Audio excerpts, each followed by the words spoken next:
Good morning বন্ধুরা, রাধে রাধে। তোমরা সবাই কেমন আছো? আশা করি ভালো আছো। আমিও খুব ভালো আছি। তো আজকে রবিবার সকাল থেকেই আমার ব্লগটি শুরু করলাম আমি। তোমরা সবাই দেখতে থাকো। রয় ব্লগে আবারও একবার তোমাদের সবাইকে ওয়েলকাম জানাচ্ছি। আমি যদি বাইরে কাজ করি, ও বাইরে চলে আসবে, কিছুতে ঘরে একা একা বসবে না। যেদিকেই যাবো সঙ্গে সঙ্গেই ঘুরে ঘুরে বেড়াবে। তো সকালে উঠেই আগে আমি চলে গেলাম সামনে উঠোনটা একটু ঝাড় দিয়ে দেব।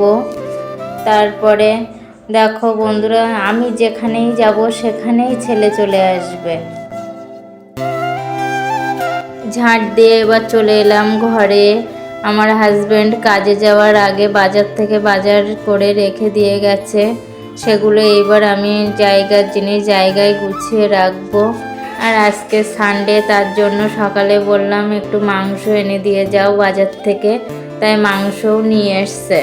মাংসটি ঢালার পরে আমি বিছানাটা ফ্রেশ করে গুছিয়ে নিলাম। তারপরে এবার একটু চা করব।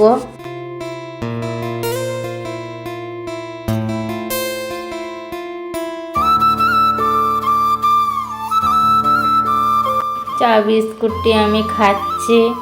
বন্ধুরা দেখো, খাটের উপরে আমার সব সময় ছেলের গাড়ি এটা সেটা সব সময় বিছানায় ছড়ানো অবস্থায় থাকে। কিছুতে ওগুলো আমি গোছাতে পারি না। যে কবারই গোছাবো সেই কবারই ও বিছানায় এনে রেখে দেবে, সেই জন্য আমিও আর গোছাই না। ওভাবেই থাক, ও খেলা করুক, রাতে একেবারে তুলে রাখবো। তারপরে মায়ের ফোন এসেছিলো, আমি আবার মায়ের সাথে কথা বলছি আর চা খাচ্ছি। এবার ঘর বারান্দাটা ঝাড় দিয়ে নেব।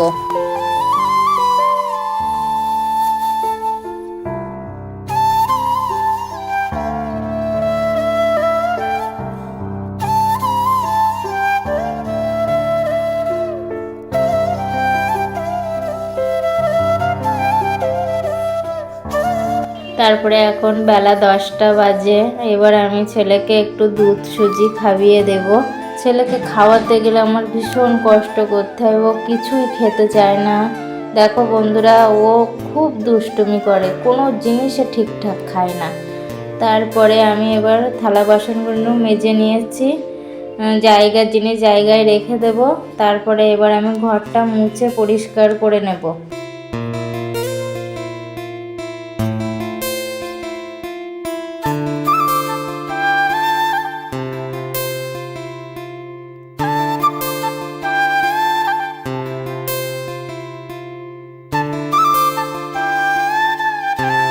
ঘরটা মুছে আমি চলে গেছিলাম স্নান করতে। স্নান করে এসে পুজো দিয়ে আমি রান্নাটা কমপ্লিট করে নিয়েছি।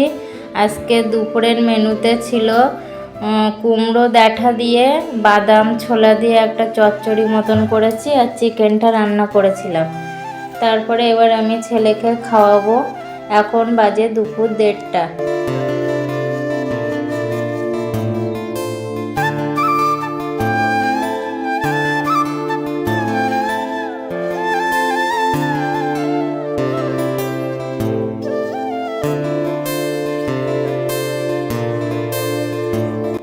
সন্ধেবেলা ঠাকুরের সন্ধে দিয়ে এবার ছেলেকে একটু বই নিয়ে বসালাম। দেখো বন্ধুরা, ও কি পড়ছে, আমি ওকে কি পড়াচ্ছি, ও নিজেই আমাকে পড়াচ্ছে। যাই পড়ুক না কেন, তবুও একটু নিয়ে বই নিয়ে না বসলে হয় না, তাই ওকে নিয়ে একটু বই নিয়ে বসালাম।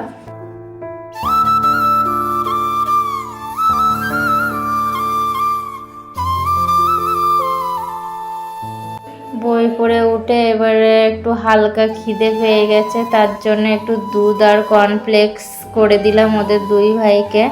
পিছনে ওদের বাবা বসে আছে। অন্যদিন রাতই হয় বাড়ি আসতে, কিন্তু আজকে দেখলাম সন্ধে হতে হতে বাড়ি চলে এসছে।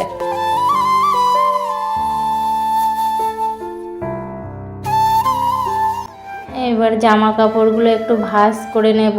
নইলে জানো তো বন্ধুরা, সকালবেলা আমি ভাঁজ করার একদমই সময় পাই না। ছেলে খুব দুষ্টুমি করে, তার জন্যে আমি এই সন্ধেবেলাটাই জামা কাপড়গুলো ভাঁজ করে গুছিয়ে রাখি। তো বন্ধুরা, আমার ভিডিওটি আজ এতটুকুই। যদি ভালো লাগে আমার পাশে থেকো, সাপোর্ট করো, লাইক করো, কমেন্ট করো, সাবস্ক্রাইব করে দিও।